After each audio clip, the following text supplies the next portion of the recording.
what sort of ownership do the users actually have? So give us an example of what like a customer might look like from Manifest, and what sort of like ownership and sovereignty they maintain over their data and their assets.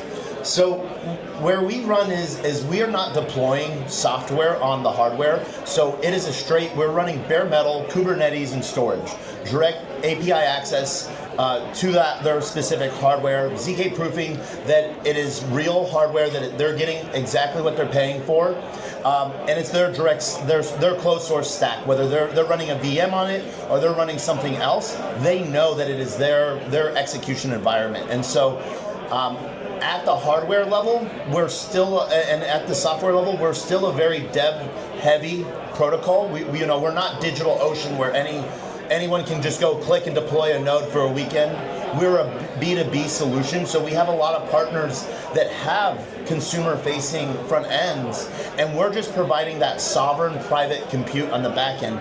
Projects that that are within our ecosystem, stuff like Morpheus, Think Agents. Venice is also a partner of ours, as well as a huge list of projects. Our orchestrator agent company, Gember AI, works on the data flow, whether it needs to be private or public, so we can utilize other networks. Like one of our really big partners is Render, and everything that Render has been doing is they're just going leaps and bounds.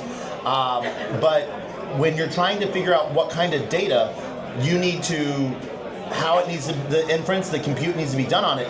Well, if you're just trying to take a public document like tax regulation and turn it into machine-readable JSON, that can be done on an open compute network, distributed through the entire Render network, done instantaneously, really quick. If it's private data that can do a little bit more, then an agent will decide or know that it needs to be done privately. And so protecting IP, protecting like script writing or any code generation and everything like that, because what a lot of people forget about with OpenAI is there's two databases where OpenAI information is stored.